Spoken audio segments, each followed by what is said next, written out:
저희들이 다음 주면 어린이 주일입니다. 근데 항상 다른 교회에서 많이 놀라는 것 중에 하나가 뭐냐면 정말 본 예배 어린아이들과 학생들이 같이 예배드리냐고 그걸 굉장히 많이 물어봅니다. 왜냐하면 쉽지 않은 거지만 해야 되는 거지만 쉽지 않기 때문에 많은 사람들이 그것에 대해서 궁금해하고 물어보기도 합니다. 오늘도 여기 보면 우리 원찬이 뿐만 아니라 또 오랜만에 온 우리 여원이 우리 주변에 있는 우리 어린아이들과 학생들을 위해서 격려의 박수 한번 또 이렇게 또 해주는 네. 그렇죠. 잘한 건 없는데 그냥 앉아 있었다고 박수 쳐주니까 쑥스럽죠? 예, 근데 앉아 있는 것 자체가 굉장히 잘하는 거예요. 쉽지 않지만 그 자리에서 계속 말씀을 듣다 보면 어느 순간 귀에 말씀이 들어오는, 다만 그것은 노력하는 만큼 들어오지 가만히 있는다고 들어오지는 않습니다. 그래서 오늘 말씀을 읽을 때 함께 읽고 한 구절 한 구절 우리가 함께 주의 말씀을 좀 살펴보고자 합니다. 오늘은 젊은 우리 엘리후의 분노라는 첫 번째 시간의 말씀을 가지고 욥기 32장의 말씀을 가지고 함께 나눠보려고 합니다. 여기 쭉 내용들을 보면 이제 욥의 친구 엘리바스, 아버지 뻘 되는 사람이죠. 빌닷, 소발, 이 세 사람이 총 8번의 욥에 대한 말에 대한 반박을 하게 됩니다.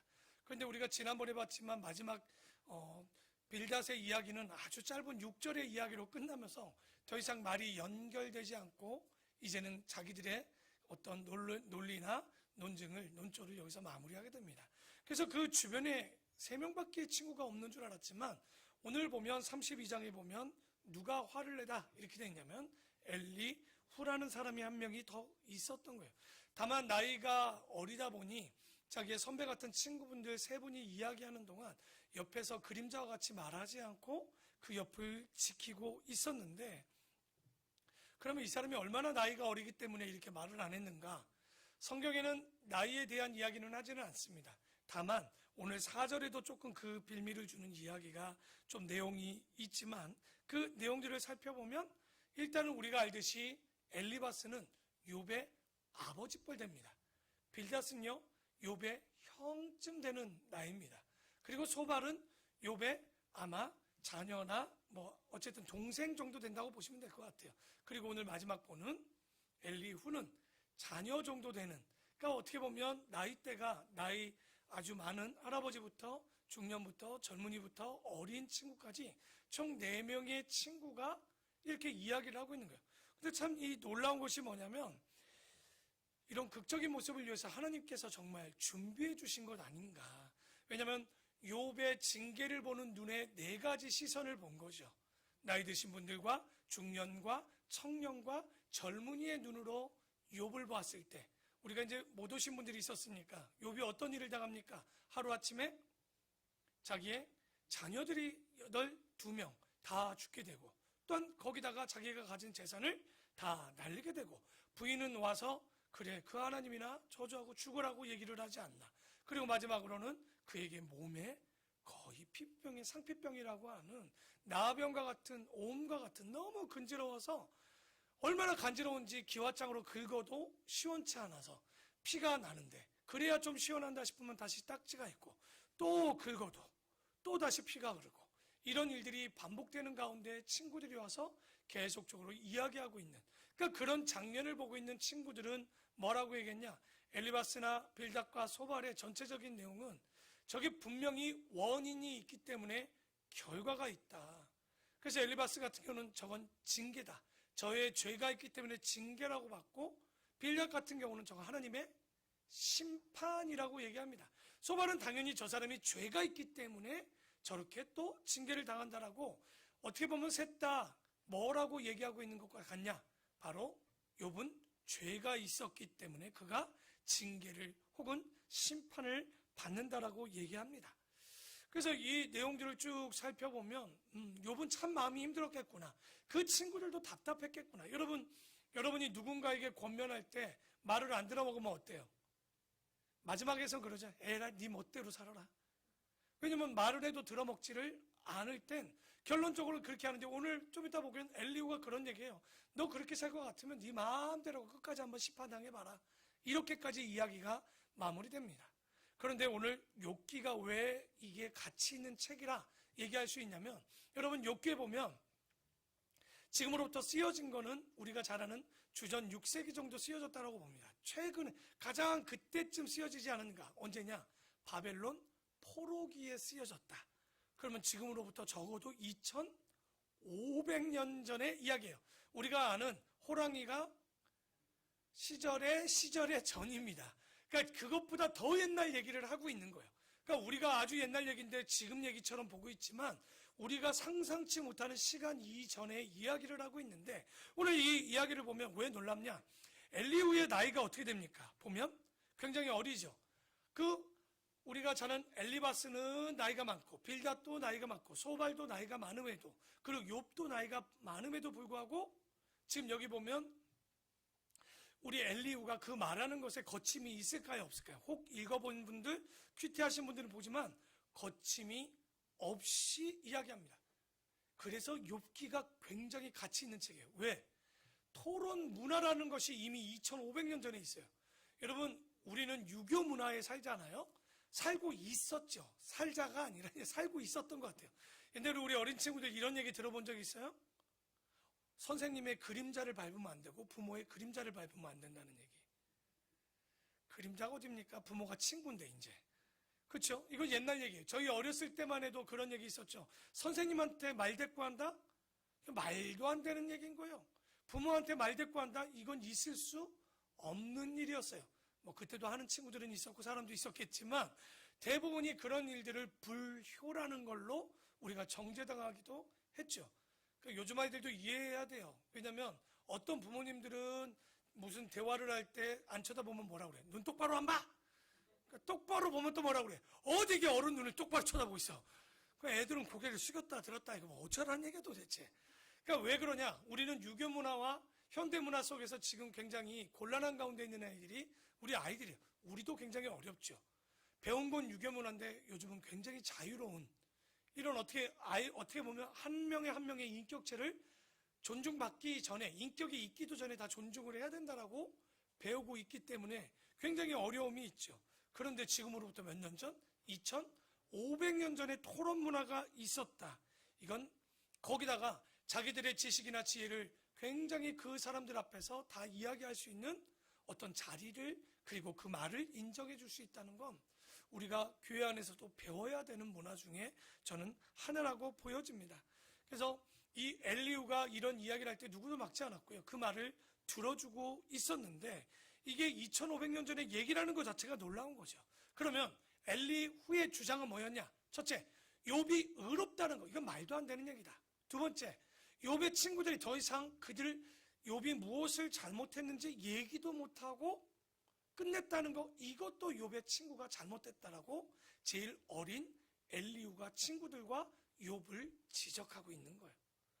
그러니까 참 이때 2500년 전에 이렇게 말할 수 있다. 여러분 아마 어린 친구들이 저기 이제 공주미 선생님 또래도 어리지 않죠. 우리 나영이는 너무 어려서 얘기하면 이쁘기만 해. 한 20대가 어디 있을까? 예. 가온이가 딱 오더니 목사님 요즘 좀 뭐 설교가 마음에 안 들고 목사님 요즘 좀 모습이 좀 그런 것 같아요. 여러분 어떨 것 같아요?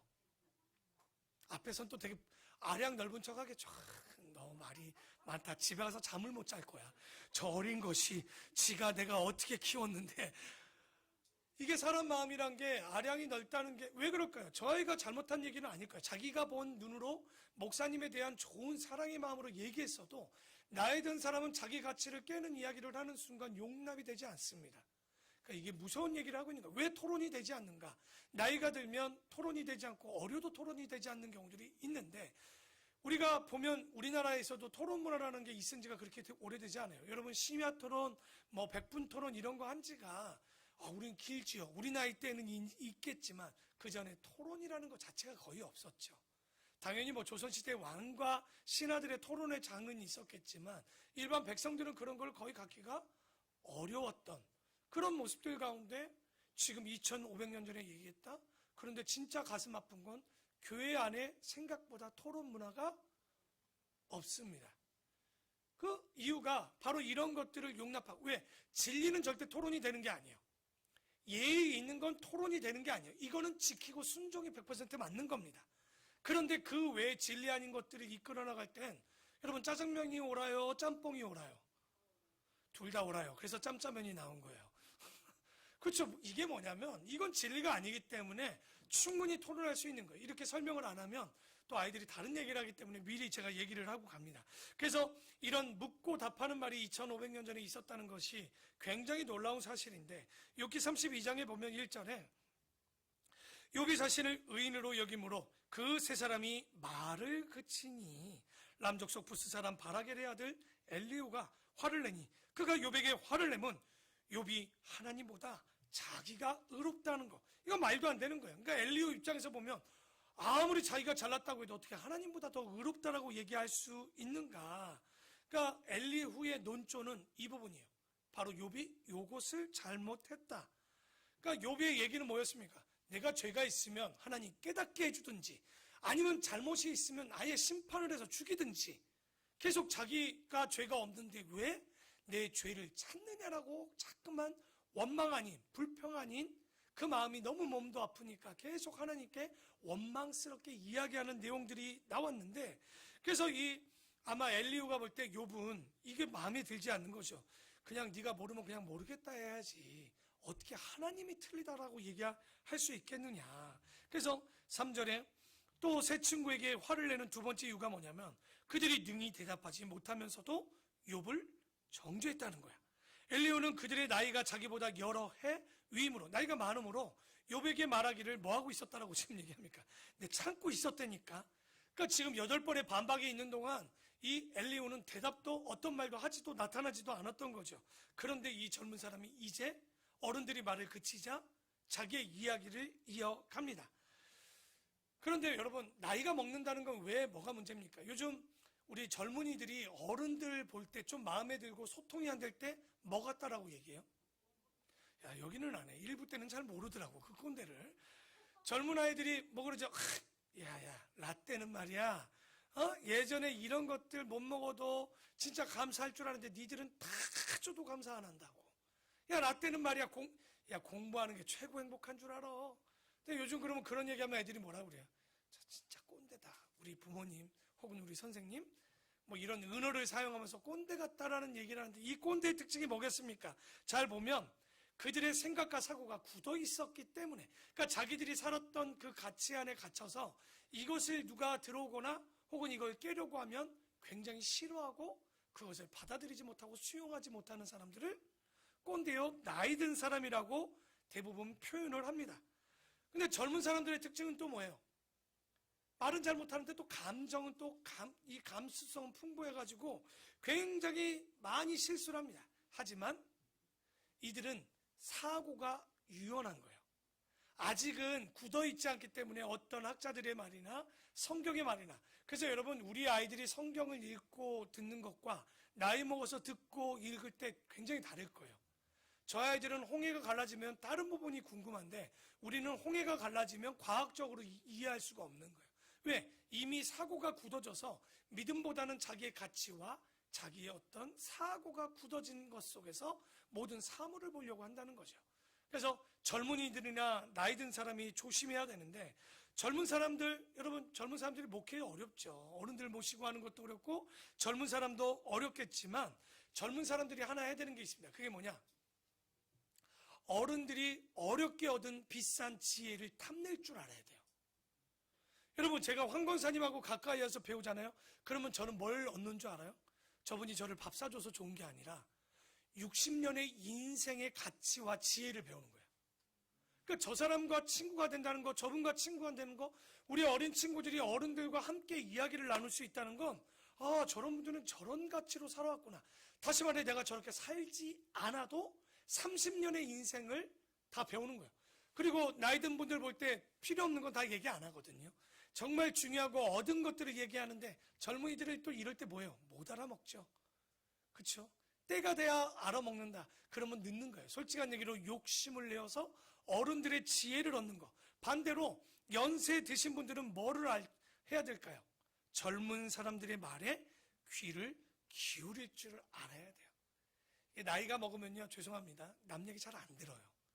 근데 여성분들하고 대화하다 보면 저는 미치겠어요. 주제가 이거였는데 딴 주제를 끌고 와서 자기 얘기하고 결론은 딴 주제를 얘기해. 다시 돌아오긴 했는데 뭔 얘기를 했는지 하나도 모르겠는 거예요.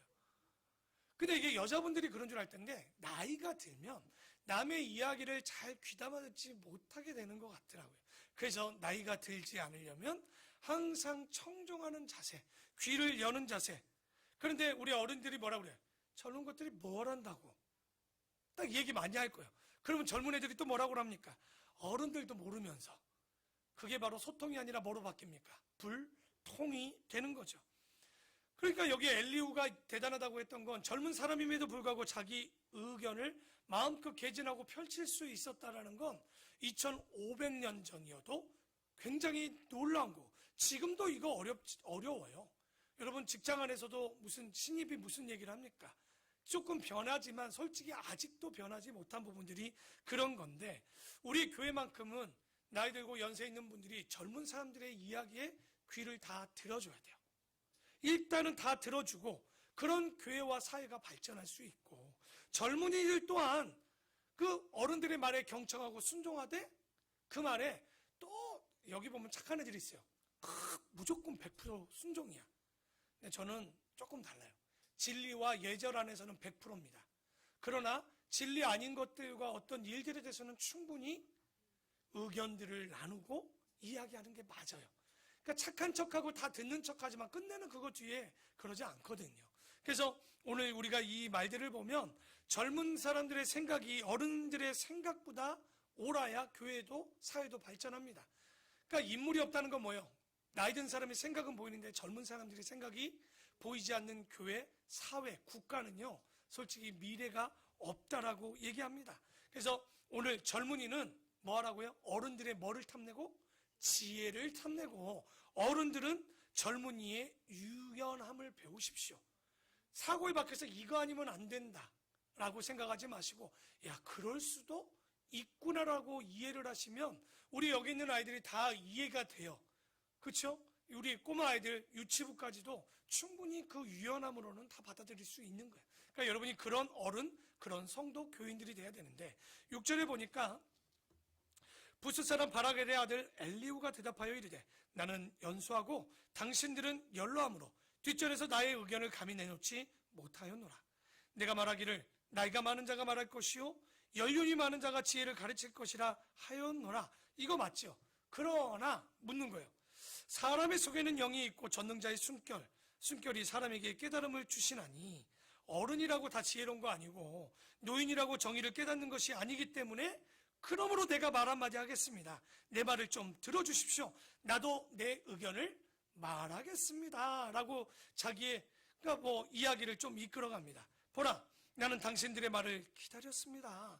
당신들의 슬기와 당신들의 말에 귀 기울이고 있었는데 내가 자세히 들은즉 당신들 가운데 욥을 꺾고 그의 말에 대답하는 자가 없도다.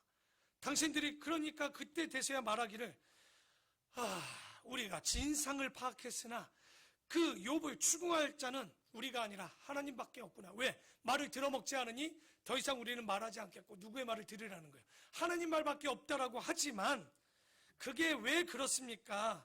그 사람이 아니라 하지 말지니라. 그러니까 하나님이시오라고 얘기하지 말고 그 더 이상 그 말을 이어갈 사람이 없는 것이 아니라 누가 있다는 거예요. 내가 여기 있습니다. 얼마든지 내가 있으니 한번 들어보십시오 얘기하는데, 그가 내게 자기 이론을 제기하지도 아니하였으니 나도 당신들의 이론으로 그에게 대답하지 아니하리라. 곧 이제 주관적이 아니라 객관적으로 내가 한번 말을 이끌어가 볼 텐데, 그들이 놀라서 다시 대답하지 못하니 할 말이 없음이었더라. 당신들이 말없이 가만히 서서 다시 대답하지 아니한즉 내가 어찌 더 기다리라. 나는 내 본분대로 대답하고 나도 내 의견을 보이리라. 내 속에는 말이 가득하니 내 영이 나를 압박하니라. 이 말이 뭡니까? 나 말 안 하고는 견딜 수가 없어 죽겠다. 그 마음을 이제 은유적으로 표현합니다. 9절 다 같이 한번 읽어보겠습니까? 시작.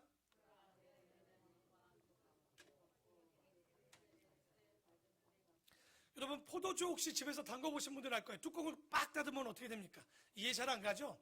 김치를 마트에서 봉지김치를 사다가 따뜻한 데 놓으시면 어떤 일이 벌어져요? 빵해지는 거죠. 지금 이 엘리후가 엘리바스 얘기를 들었는데 마음이 차기 시작해. 욥의 반박을 들었는데 더 차는 거야. 빌다소바라는데 말을 못해요. 왜? 저들이 계속 말하니까 어른들 얘기할 때 못 끼는 거 있잖아요. 이렇게 끼지 못하고 8번이나 지금 견디고 있었는데 19절에 뭐라고 그러냐면 내 배는 봉한 포도주 터지기 직전 같고 내 입은 터지게 된 새가죽 부대 같구나라고 얘기합니다. 지금 얼마나 가슴에 찼는지. 근데 여러분 한번 물어볼게요. 이럴 때 얘기하면 될까요, 안 될까요? 죽을 텐데 안 말하면? 아마 여러분들 중에 그래서 말하는 분들이 있을 거예요. 이거 안 말하면 내가 죽을 것 같아. 그때 말해야 돼요. 터져 죽으면 안 되잖아. 어떻게 하겠어요? 근데 말하면 무서운 얘기는 그 말에 책임을 당하기 때문에 무서운 거예요. 누구는 말할지 몰라서 여기까지 채워놓고 참겠습니까? 여러분, 모세가 하나님께서 모세를 이스라엘 백성의 출애굽을 사용하기 위해서 몇 년간 준비했냐? 40년 왕자로 있을 때까지는 이 사람이 아직도 혈기가 강했어요. 그런데 왕자 이후에 40년은 어떤 일이 벌어집니까? 광야에서 말할 데도 없어. 막 혈기 있었던 것이 포도주가 이 발효돼서 꽉 찼던 기운들이 40년간 어떻게 됩니까? 빠지니 자기의 감정이 아니라 진리를 전할 수 있는 능력이 생기고 자기의 화가 아니라 그 논리로 말할 수 있는 능력이 생기는 거예요. 여러분, 말 못하는 사람들 보면요, 말이 빨라지고 목소리가 커지고 이럽니다. 말을 잘하는 사람들의 특징은 절대 빨라지지 않아요. 자기의 논조를 가지고, 왜? 그 마음이 뜨거운 게 아니라 그걸 다 정리하고 왔기 때문에. 막 못 싸우는 사람들 그러니 너 있잖아, 너 그렇게 막 앞뒤가 없어, 서두가 안 맞아, 그냥 화만 내다가. 그럼 들은 사람은 뭐예요? 뭔 소리요? 그러니까 자기는 말했다고 시원한 것도 아니야. 자기도 말해놓고 화내. 내가 뭔 말하는지 모르겠거든. 근데 들은 사람도 이게 뭐 하는 소리요? 자기 잘못을 깨닫지도 못하거든요. 그러니까 이 지금 여기 보면 엘리후도 가득 차 있는 거예요. 그래도 지금 꽉 찼다고 하지만 시간을 보면 많이 빠졌을 거예요. 그래서 특징이 엘리바스와 빌닷과 소발보다 굉장히 논조가 있어요. 이 안에 이야기가 아주 내용이 없지는 않습니다. 그래서 20절에 보면 내가 말을 하여야 시원할 것이라 내 입을 열어 대답하리라. 이때는 하면 안 됩니다. 절대 이러면 안 돼요. 나는 결코 사람의 낯을 보지 아니하며 사람에게 영광을 돌리지 아니하리니 이는 아첨할 줄을 알지 못함이라. 만일 그리하면 나를 지으신 이가 속히 나를 데려가시리라. 이 얘기는 내가 사람 눈치를 봤다면 차라리 하나님이 나를 데려가시고, 내가 지금 욥에게 얘기하는 건 욥도 친구들의 눈도 살피지 않고 진리를 전하겠다라는 뜨거운 마음을 가지고 전하죠. 그래서 33장에 그런즉 욥이여 내 말을 들으며 내 모든 말에 귀를 기울이기를 원하노라. 내가 입을 여니 내 혀가 입에서 말하는구나. 얼마나 말이 잘 되는지. 입을 열었는데 혀가 막 움직여서 얘기해. 안 느껴져요? 답답했고 죽을 만큼 답답했는데 입 열었더니 막 혀가 알아서 움직여져. 네가 뭐가 잘못된 줄 아느냐? 그러니까 이런 걸 읽을 때 어떤 심리인지 엘리후의 마음이 지금 말하고 싶어 죽을 만큼 힘들었구나. 내 마음의 정직함이 곧 내 말이며 내 입술이 하는 바가 진실을 말하느니라. 하나님의 영이 나를 지으셨고 전능자의 기운이 나를 살리시느니라. 자, 그대가 할 수 있거든 일어서서 내게 대답하고 내 앞에 진술하라. 나와 그대가 하나님 앞에서 동일하니 나도 흙으로 지으심을 입었은즉 내 위엄으로는 그대를 두렵게 하지 못할 것이고 내 손으로는 그대를 누르지 못하느니라. 이 7절까지의 이야기는 뭐냐면 나이로 따지면 아들뻘이고 학식이나 권위를 따져도 권세를 따져도 이 엘리후랑은 비교할 수 없으니 솔직히 나 말 못하는 대상이라는 거예요. 그러나 그대는 실로 내가 듣는 데서 말하였고 나는 그대의 말소리, 지금까지 한 얘기를 다 들었다. 이 얘기를 욥의 얘기입니다. 나는 깨끗하여 악인이 아니며 순전하고 불의도 없거늘 참으로 하나님이 나에게 잘못을 찾으시며 나를 자기의 원수로 여기려고 내 발에 착고, 수갑 같은 거죠. 우리 어린이 친구들 보면 그러니까 수갑 같은 거, 옛날에 착고라고 키가 이렇게 다리에 나무로 물리거나 쇠사슬로 물려놓은 거죠. 그 착고에 채우시고 나의 모든 길을 감시하신다 하였느니라. 내가 그대에게 대답하리라. 이 말에 그대가 의롭지 못하니 하나님을 사람보다 크심이라. 그러니까 지금 딱 보면 이 엘리후 얘기는 이 말은 정확히 맞습니다. 사람이 아무리 뛰어나도 누구보다 뛰어나지 못하는 거예요. 하나님보다 의로울 수 없는 거예요. 다만 이것이 온전히 다 맞지는 않아요. 왜 그런지 한번 봅시다. 13절에 보면 하나님께서 사람의 말에 대답하지 않으신다 하여 어찌 네가 하나님과 논쟁하겠느냐. 그러니까 욥의 얘기는 뭐냐면, 엘리후의 얘기는 뭐냐면 욥이 얘기할 때 그랬잖아요.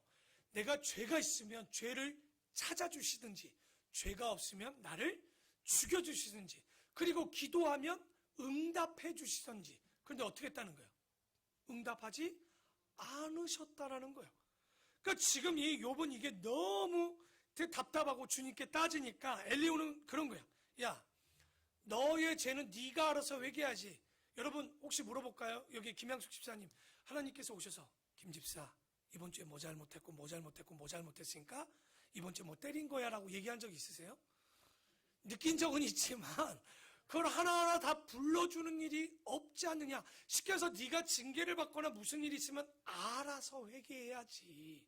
지금 뭐라고 얘기하는 거예요? 그게 아니라 하나님이 어찌하여 자기한테 논쟁하지 않고 대답하지 않느냐라고 네가 말하느냐. 하나님이 말하고 때려야 되느냐? 그 말도 안 되는 얘기하지 마라. 그러니까 지금 하나님께 질문하는 것 자체가 잘못됐다는 거예요. 그러니까 이게 맞는 말이에요? 여러분 욥기 잘 보라고 그랬죠. 보편적 진리와 그렇죠? 절대적 진리가 있다면 이런 건 보편적으로 맞을 수 있어요. 그렇죠? 보편적으로 맞지만 이 보편이 그러나 누구에게나 다 맞을 수는 없는 거예요. 상황에 따라 이 말이 맞기도 하지만 안 맞기도 하지요. 그래서 알고 보면 욥도 잘못되어 있고 엘리후의 생각도 잘못되어 있는 거예요. 이게 지금. 그래서 14절에 하나님은 잘 봐라. 엘리후가 계속 주장합니다. 한 번 말씀하시고 다시 말씀하시되 사람은 관심이 없지. 그 얘기는 네가 하나님이 얘기를 안 한 게 아니라 하나님은 몇 번이고 거듭하지만 사람들은 들으려고 하지를 않아. 깨달으려고 각성하려고 하지를 않고 있는 거야. 그러니 사람이 침상에서 졸며 깊이 잠들 때나 꿈에나 밤에 환상을 볼 때 그가 사람의 귀를 여시고 경고로서 두렵게 하시니 이는 사람에게 그의 행실을 버리게 하려 하심이며 사람의 교만을 막으려 하심이라. 그는 사람의 혼을 구덩이에 빠지게 않게 하시며 그 생명을 칼에 맞아 멸망하지 않게 하시느니라. 곧 엘리후의 주장은 이 얘기를 하고 있는 거예요. 지금 네가 스스로 못 깨달아도 하나님이 너 치는 거 그게 징계가 목적 아니야. 그래서 깨닫게 해줄 때 방법이 하나 있는데 스스로 깨닫거나 두 번째 지금 뭐예요? 꿈이나 이상에서 무엇을 잘못했는지 깨닫게 해주신다는 거예요. 그러니까 여러분 뭐 자고 있는데 꿈에서 혹시 하나님 보신 적 있죠? 뭐 그래서 얘기해 주는 사람도 있다라고 하더라고요. 그런 생각들이 있는데 왜 그럴까요? 인간이 교만한 생각을 갖지 못하도록 깨닫게 해주신다는 거예요. 근데 이걸 알아서 깨닫는 사람이 있고 아무것도 깨닫지 못하면 꿈을 한번 보라는 거예요. 너의 꿈에 나타나지 않았는가? 그렇게 했을 것이라고 엘리후는 짐작을 하는 거예요. 보여줬다고 생각하는 거예요.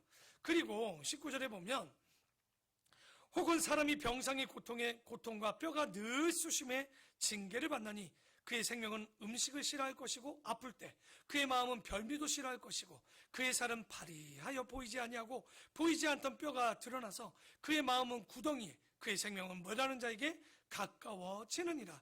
그러니까 그래도 깨닫지 않으면 이번에는 뭐 하신다는 거예요? 몸이 아프게 해주시는 거죠. 그러니까 여러분 아프게 하는 건 목적이 뭡니까? 깨달으라고 하시는 거죠. 지금. 그러니까 엘리후의 지론은 뭐냐면 계속 너 이거 깨닫지 못하면 어디까지 가냐? 생명의 죽음의 자리까지 가게 될 거니까 사람이 해야 되는 건 주님이 깨닫기 이전에 뭐 알아서 먼저 깨닫든지 모르면 지금 꿈에서든지 또 그것도 모르면 내 몸이 아프다.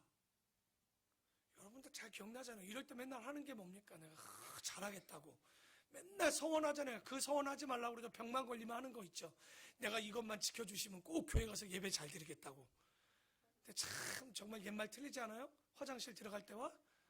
그렇게 다를 수가 없어. 저도 많은 분들 병상에 누워있을 때 신방 가보지만 퇴원 이후에는 절대 보지 못하는 분들이 여지껏도 있습니다.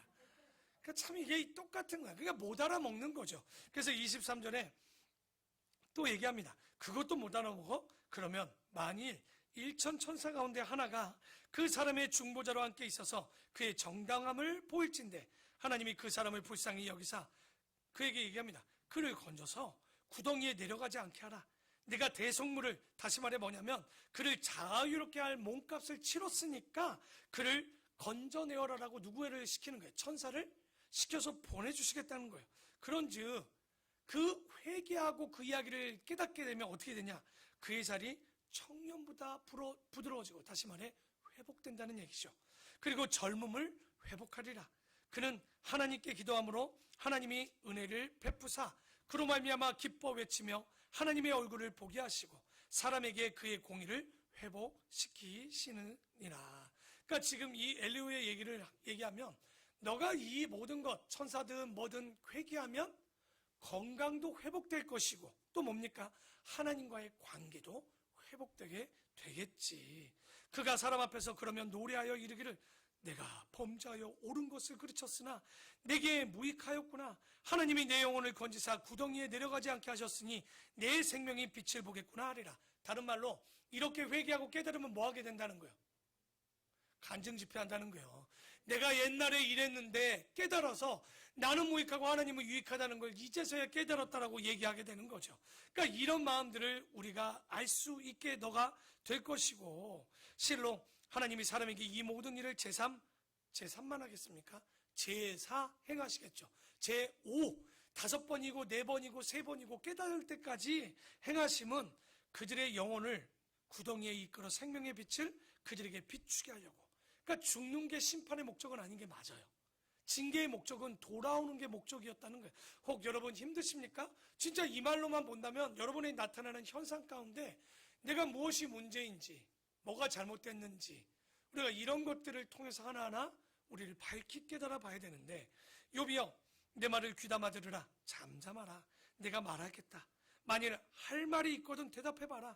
내가 기쁜 마음으로 그대를 의롭다 하리니 그대는 말하라. 그러나 만일 없으면 내 말을 들어먹어라. 잠잠해봐라. 내가 지혜로 그대를 가르치리라. 그러니까 엘리후의 말을 쭉 들어보면 어떻습니까? 그래도 일리가 있는 것 같아요. 그러니까 하나님이 욥이 왜 나를 깨닫지 못하게 하시냐, 하나님 뭐 하시냐, 내 기도를 응답하지 않냐 하니까 엘리후의 얘기는 뭐라는 거예요? 뭐라고 지금 얘기하고 있습니까? 첫째는 스스로 깨달을 수 있지 않냐, 그걸 들어도 니들이 듣지 못하고 경각심을 못 가진 거고, 두 번째 천사를 보내주지 않았냐, 그리고 너의 몸 육체를 아프게 하지 않았느냐, 그러니까 이 보면 꿈에도 나타나지 않았느냐, 그래서 니들이 네가 이걸 깨닫고 돌아오면 복일 것이니, 곧 얘기는 뭐예요? 네가 일단은 이 전자에 깔려있는 건 하나입니다. 잘못했다는 거야. 그런데 우리가 보면 욥이 잘못해서 지금 이 결과물이 나온 겁니까? 그게 아닌 거죠. 그러니까 이게 뭔가 좀 이상이 있는 말씀인 거죠. 그래서 34장 보면 엘리후가 말하여 이르되 지혜 있는 자들아 내 말을 들으며 지식 있는 자들아 내게 귀를 기울이라. 입이 음식물의 맛을 분별한 같이 귀가 말을 분별하리라. 우리가 정의를 가려내고 무엇이 선한가 우리끼리 한번 알아보자. 지금 왜 이런 얘기를 하냐면 욥의 친구들은 뭐라고 그랬어요? 야, 욥 더 이상 말 안 들어먹어. 누구만이 이제 대답할 수 있다? 하나님만이 얘기할 수 있겠지. 우린 포기한다 하니까 뭐라고 그러는 거야? 엘리후가 나는 아무 얘기도 못했는데 내가 얘기하겠다. 이런 것을 내가 할 수 있어. 근데 솔직히 이것도 보면 잘 뭡니까? 알고 보면 이것도 교만이죠. 자기가 알면 얼마나 알 수 있겠습니까? 그래서 우리끼리 알아보겠다, 이것도 굉장히 자만일 수 있지만 어쨌든 엘리후의 주장은 그렇게 될 수 있는 거예요. 그러면서 얘기합니다. 5절에 욥이 이렇게 말했지. 내가 의로우나 하나님이 내 의의를 부인하셨고 내가 정당함에도 거짓말쟁이라고 하였고 나는 허물이 없으나 화살로 내 상처를 입혔노라. 그런 말이 있었는데 이게 말이 되냐는 거예요. 그런데 욥뿐만 아니라 어떤 사람들이 이렇게 말한다면 이렇게 말하는 사람 본 적 있냐고, 하나님 앞에 대든 적 있는 걸 본 적이 있느냐라고 엘리후가 얘기하니까 욥이 비방하기를, 자 들어봐라, 물 마시듯 하며 악한 일을 하는 자들과 한패가 되어 악인과 함께 다니면서, 여기 뭔가 이상한 얘기를 하나 합니다. 욥이 진짜 악한 사람하고 다녔나요? 다닌 적이 없죠. 근데 이르기를 사람이 하나님을 기뻐하나 알고 보니 하나님은 무익하다라고 욥이 얘기했다라는 거예요. 그러니까 지금 엘리후는요, 왜 이런 얘기를 하냐, 이런 오해를 갖느냐, 이게 바로 인과응보의 문제입니다. 그러니까 욥의 결과를 보니까 뭐 한 거예요? 죄가 있겠구나라고 얘기를 하는 거죠. 그러니까 언제 욥이 악인하고 다닌 거 보신 적 있습니까? 다만 우리도 가져진 정보 안에는 없어요. 그렇죠? 남을 등친 적 있습니까? 없단 말이죠. 그런데 그 결과를 보니 엘리후가 무리한 주장을 합니다. 이걸 볼 때 분명히 저 사람은 악한 사람하고 다니고 놀고 생활했기 때문에 하나님께서 징계했을 거야 라고 얘기하죠. 그러므로 너희 총명한 자들아 내 말을 들으라. 하나님은 악을 행하지 아니하며 전능자는 결코 불의를 행하지 아니하시지. 맞죠? 11절 다 같이 읽고 한번 줄 한번 쳐봅시다. 시작.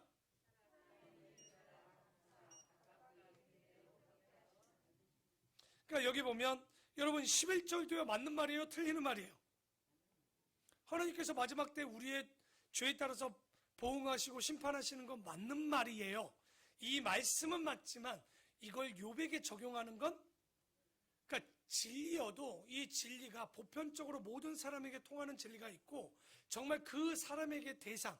그래서 우리가 항상 성경 읽을 때 여러분 잊지 말라고 그랬죠.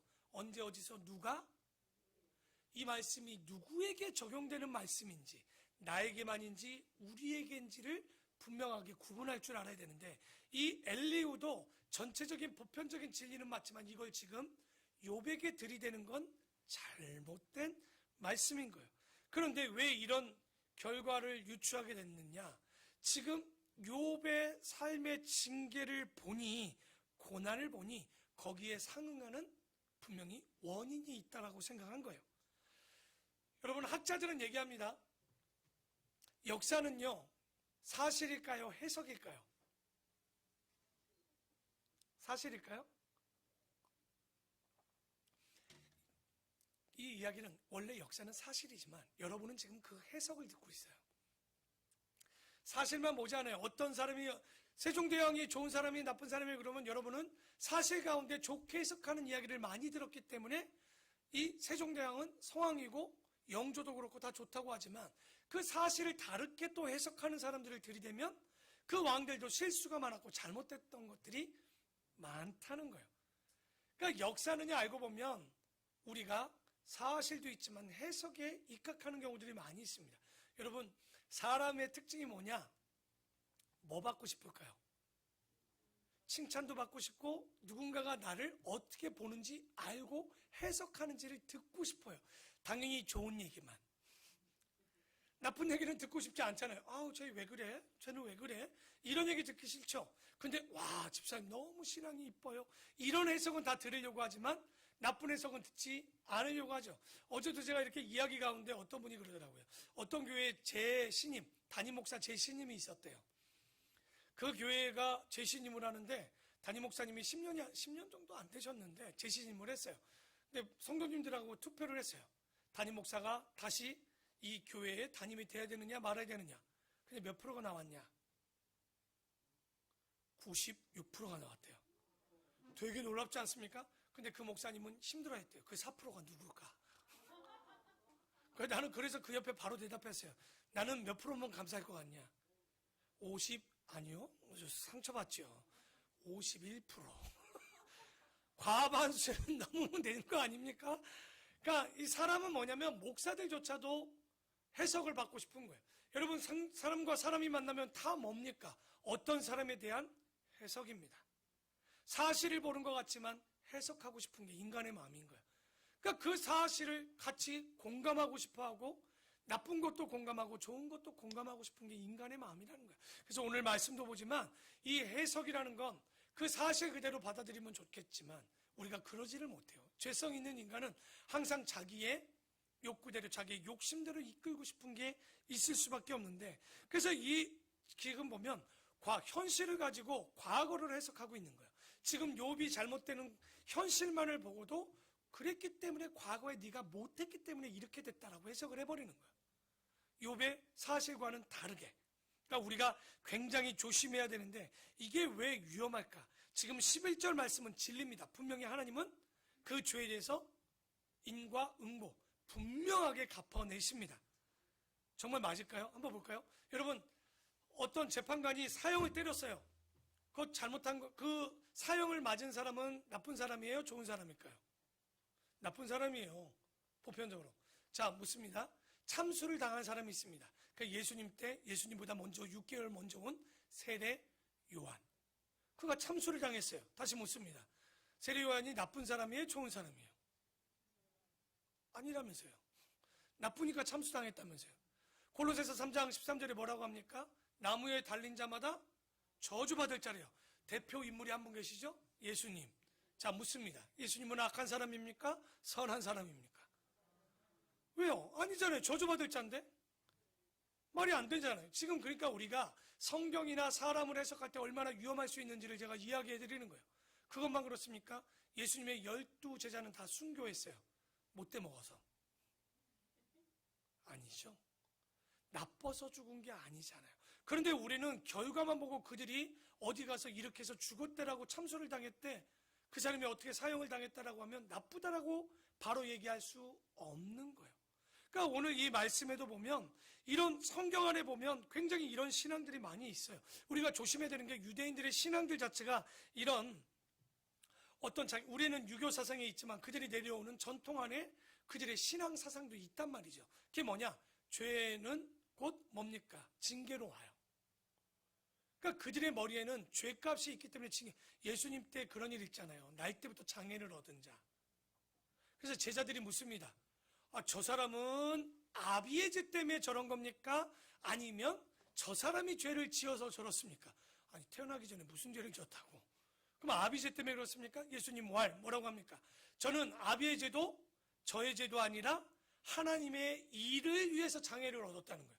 그러면 이걸 해석이 지금 어떻게 된다는 거예요? 그런데 죄 이꼬르 고난이라는 징계라는 것이 유대인들에게는 사고로 정립이 돼 있단 말이죠. 그러니까 우리가 이런 해석들, 엘리후도 아마도 그런 마음들, 그리고 그가 해석할 수 있는 건 그렇게밖에 되지 않았겠죠. 그래서 12절에 진실로 하나님은 악을 행하지 아니하시며 전능자는 공의를 굽히지 아니하시느니라. 누가 땅을 그에게 맡겼느냐? 누가 온 세상을 그에게 맡겼느냐? 그가 만일 뜻을 정하시고 그의 영과 목숨을 거두실진데 모든 육체가 다 함께 죽으며 사람은 흙으로 돌아가리라. 만일 네가 총명이 있거든 한번 이것을 들으며 내 말소리에 귀 좀 기울여 봐라. 정의를 미워하시는 이시라면 어찌 그대를 다스리시겠느냐? 하나님이 의롭고 전능하신 이를 그대가 정죄하겠느냐? 그러니까 하나님은 공평과 정의가 정확하시기 때문에 그런 하나님이 너를 치리하는데 잘못된 게 있을 수 없지 않느냐. 그는 누구냐면 하나님입니다. 하나님은 왕에게라도 무용지물이라 하시며 지도자들에게라도 악하다 하시며 고관을 외모로 대하지 아니하시며 가난한 자들 앞에서 부자의 낯을 세워주지 아니하시나니 이는 그들이 다 그의 손으로 지으신 바 됩니다. 그들은 한밤중에 순식간에 죽나니 백성을 떨며 사라지고 세력이 있는 자도 사람의 손을 빌리지 않고 제거함을 당하리라. 그는 사람의 길을 주목하시며 사람의 모든 걸음을 감찰하시나니. 자, 22절도 한번 읽어볼까요? 시작. 지금 엘리후의 주장입니다. 욥을 뭐라고 보고 있는 거예요? 악을 행한 자. 그렇기 때문에 그가 숨을 만한 곳 숨으려고도 숨을 수도 없고 하나님 감찰 안에 있을 수밖에 없다. 결국은 엘리후도 욥이 뭐하다는 거야? 악하다라는 걸로 결론이 가는 거야. 그러니까 인간의 눈과 가치로 아마 최선을 다해서 보는 건 그 원인이 있기 때문에 결과이기 때문에 그랬겠죠. 그래서 29, 지금 몇 절을 읽었죠? 24절이죠? 3절 읽었나요? 네.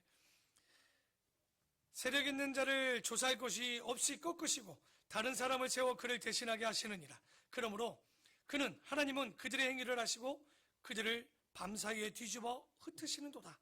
그들을 악한 자로 여겨 사람의 눈앞에 치심은 그들이 하나님을 떠나고 그의 모든 길을 깨달아 알지 못함이니라. 그러니까 지금 이 사람 엘리후는 욥이 하나님을 떠난 적도 없는데 떠났다는 거예요 지금.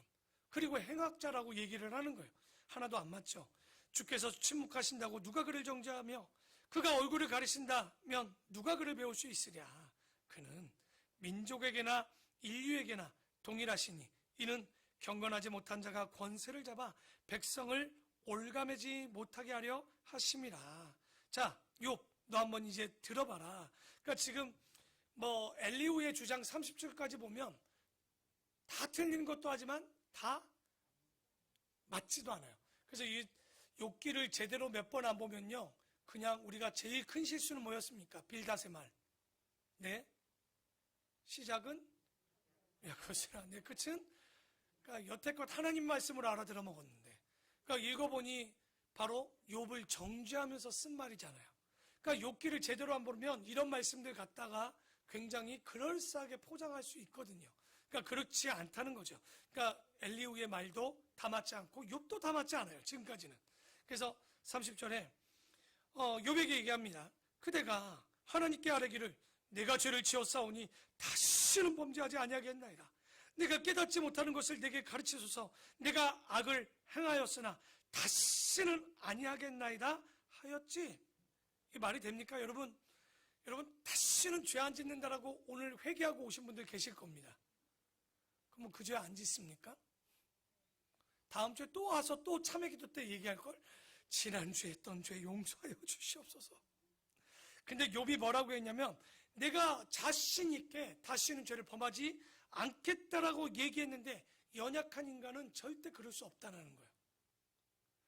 그러니까 우리가 아무리 장담을, 여러분 그렇기 때문에 우리가 누가 필요한 거예요? 하나님, 곧 예수 그리스도 아니고는 우리의 결단은요 굉장히 우스운 거예요. 벌써 4월 말입니다. 연초 때 여러분의 결심 뭐가 기억납니까? 하나, 살 빼야지. 두 번째, 운동해야지. 둘 다 지켜나가시는 분, 우리에겐 그게 있잖아요. 내일 해야지. 그래서 4월까지 왔어. 이 일을 어떻게? 공부도 내일 하잖아. 우리는 항상 오늘 안 해. 책상 치우는데 6시간, 내일은 피곤해서 자야지. 이게 우리의 마음이야, 항상. 그러니까 인간은 결심해보지만 주님 없으면 되지 않는 일이 있어요. 그러니까 여러분, 오늘 결단하고도 쓰러지는 거 죄송한데요, 너무 부끄러워하지 말아요. 하지만 그걸 너무 당연시해서도 안 돼요. 그러기 때문에 누가 필요한 거예요? 바로 하나님, 예수 그리스도의 능력이, 그 보혈의 능력이 나는 안 되지만 주는 할 수 있고 나는 못하지만 주는 능치 못할 일 없사오니 예수의 힘으로 나가는 거예요. 오늘 하루도 나는 예수로 살아가는 거지 나로는 못 살아가는 거예요. 정말 이 믿음을 가지고 살 때 가능하다라는 것을 보여주고 있는데 이 욥은 그랬다는 거예요. 내가 다시는 안 하겠다라고 했지. 하지만 하나님께서 그대가 거절한다고 하여 그의 뜻대로 속전을 치르시겠느냐? 그러면 그대가 스스로 택할 것이요 내가 할 것이 아니니 그대는 아는 대로 한번 말해봐라. 야, 잘 봐라. 네가 잘못해놓고 하나님이 왜 심판하는지 모르겠다, 대답하지 않는 게 않는지 모르겠다, 이런 걸 하나님과 논쟁할 일이 아니라는 거예요.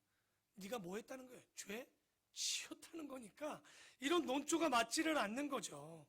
그래서 엘리후의 말도 맞지요. 범죄해놓고 자기가 해놓고는 무슨 하나님이 대답 안 하고 깨닫지 않겠다라는 게 이게 말이 됩니까? 말이 될 수 없는 거죠. 그래서 마지막 34절에 보면 슬기로운 자와 내 말을 듣는 지혜 있는 사람은 반드시 내게 말하기를 욥이 무식하게 말하니 그의 말이 지혜롭지 못하도다 하리라. 자, 36, 37 한번 읽고 마무리합시다. 시작.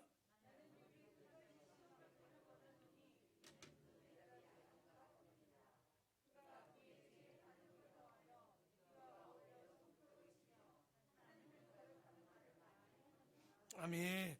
여기 37절 얘기가 그런 거죠. 지금 보십시오. 야, 말 들어먹지 않으면 네 멋대로 한번 살아봐라. 너 한번 시험 당해봐라. 너 한번 심판을, 징계를 당해봐야 깨닫지.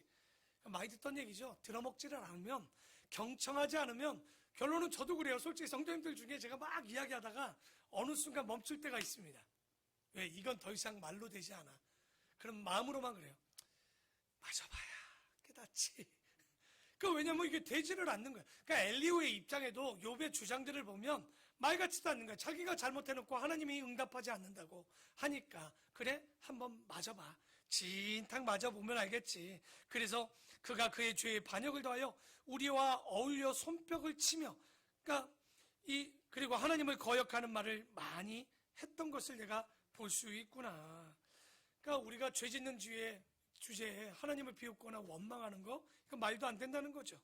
그래서 오늘 말씀을 통해서 우리가 깨닫는 건 아까 딱 두 가지만 보려고 합니다. 하나는 뭐냐면 엘리후든, 여기 지금 보면 엘리후가 어른이든 논이든 스승이든 어쨌든 그들과 토론했다는 거.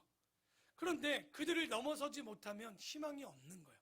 엘리후가 아무리 토론을 해도요 넘어서지 않으면 끝입니다. 그래서 우리 사자성어 중에 그런 말 있죠. 어린 친구들, 스승보다 뛰어난 걸 뭐라고 합니까?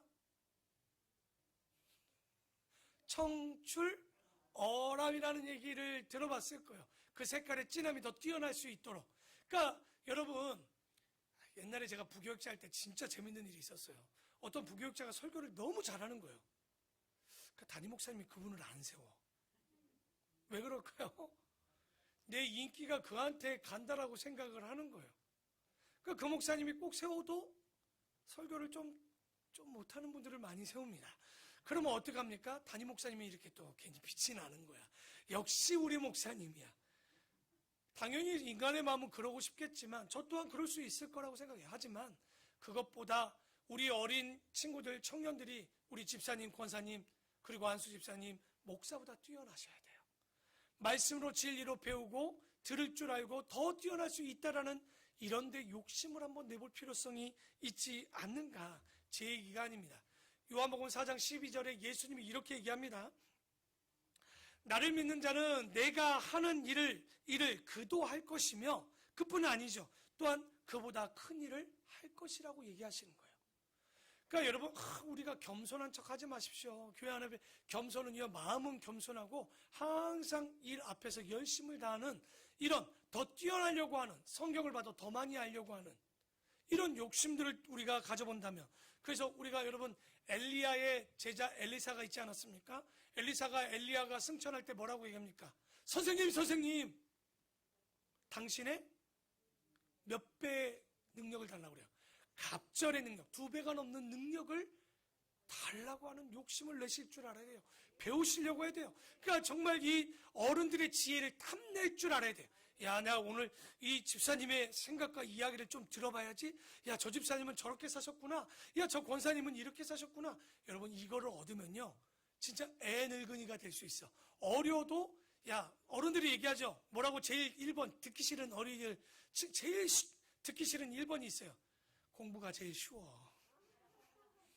말도 안 되는 얘기 같지만 어른들이 그 얘기를 왜 했을까는 나이 30, 40 넘어보면 아마 알 거예요. 근데 이걸 미리 알고 제일 쉬운 공부를 해보시면, 여러분, 그 30년 뒤에 배울 걸 20년 뒤에 깨닫는 건 20년을 땡겼다고 보십시오. 그러면 제 나이 돼서 시작할 수 있는 건 여러분은 10대, 20대 때 할 수 있는 거예요. 그러니까 맨날 생각하잖아요. 내가 저 나이만 됐어도. 막 이렇게 가져보지 않습니까? 근데 할 수 있어요. 우리 어린 친구들은 오늘 어려운 얘기지만 이 말씀을 통해서 내가 한번 들어보고, 이 의견들을 깨닫고, 나이 드신 분들은 이 수용 능력을 가셔야 돼요. 이 젊은이들의 생각과 가치를 들을 수 있는 귀를 듣게 된다면 얼마나 우리가 영감의 갑절 이상의 것들을 받을 수 있지 않을까. 그래서 오늘 여기 보면 제일 나쁜 건 교회가 맹목적으로 가는 겁니다. 진리는 맹목적일 수 있지만 진리 외의 것들은 맹목적이 되어서는 안 돼요. 항상 물어보고 가야지. 이 진리를 우리가 분별하지 못하면 어떻게 됩니까? 맹목적으로 믿으면 그게 이단입니다. 목사가 100% 맞습니까? 틀린 거예요. 목사 입으로 전해지는 진리가 맞는 거지, 그 진리를 벗어난 얘기를 하면 이건 분명히 피드백하고 다시 이야기되는 거예요. 그러니까 우리 교회가 옳고 옳지 않은지 참 진리를 분별할 수 있도록, 오늘 엘리후의 분노를 받지만 다시 정리해보면 마음이 뜨거울 땐 얘기하지 말라고 그랬습니다. 그렇죠? 우리 마음에, 그리고 우리의 생각 가운데 오늘 말씀을 보면, 하지만 이 엘리후도 최선을 다한 거예요. 그 욥도, 엘리후도, 그 친구들도 서로 간에 이런 이야기를, 진리의 것들 외의 거는 듣고 변할 수 있도록 여러분, 어른들의 지식을 탐내시고, 어른들은 젊은이들의 사고의 유연함을 배워주셔서, 우리 본교회가 이런 게 없으면요 이제 늙습니다. 교회 안에 어른들만 일하고 젊은이들이 일을 하지 않거나 이런 일이 벌어지면요, 지금 코로나 시대의 가장 교회의 심각성은 다음 세대가 사라진다는 겁니다. 이제 완벽하게 분리됐습니다. 2년 동안 교회 학교 예배가 없는 게 대부분 작은 교회들은 다 예배가 사라졌습니다. 그런데 그게 나쁜 게 아니라 어른 예배로 다시 한번 들어왔잖아요. 그래서 다시 한번 우리 여원이나 우리 어린 친구들이 예배를 드리면서 다시 한번 생각하라고 저는 우리 교회에게 지혜를 주신 것 같아요. 이때 말씀을 들음을 통해서, 야, 하나님의 말씀이 조금 버겁죠. 당연히 버겁죠. 지금 대학교 책을 보고 있는데 우리 주일학교들이 쉽겠습니까? 근데 제가 놀라운 거 이거 하나만 얘기할까요? 이분이니까 얘기해 주죠. 제가 헬라어를 신학교에 가서 배웠을 때 뭐부터 배웠는 줄 압니까? 헬라어 1, 2 원전이 있어요. 원전은 헬라어로 성경을 배우는 거예요. 저는 게을러서 수강 신청을 늦게 한 보람으로 아무것도 모르는데 헬라어 원전을 갔어요. 갔더니 교수님이 헬라어 성경책을 그냥 읽어주시더라고요. 교수님, 저는 여기서 나가겠습니다. 그랬더니 교수님이 뭐라고 했냐면, 제가 나가면 수업이 폐강되는 거야. 아유, 학생 그러지 말라고. 당신이 문제를 헬라어로 또박또박 쓰기만 하고 수업만 들으면 내가 빗불은 주겠다고. 이런 일이 내가 열심히 해도 빗불은 안 나오겠다 싶어가지고 열심히 했어요. 그런데 두 번째 또 사람이 또 게을르지 않아야 되는데, 두 번째 수강 신청 때도 늦어가지고 헬라어 2를 들었어요. 나는 왜 이런지 몰라. 그때 게을러서 지금은 안 게을르려고 노력하는데 2를 들었는데 웬일입니까? 조금 보여요. 마지막에 이제 어쩔 수 없이 1을 들었죠. 어땠을까요? 이걸 어렵더라고. 제가 마지막 헬라어 1 들었을 땐 당연히 A뿔이었겠죠. 그러니까 견뎌냈었던 거예요. 제가 여러분의 신앙, 제가 그 얘기했습니다. 권투 선수가 여러분 가져야 되는 능력은 첫째는 뭘까요? 때리는 힘? 틀렸습니다. 맷집입니다.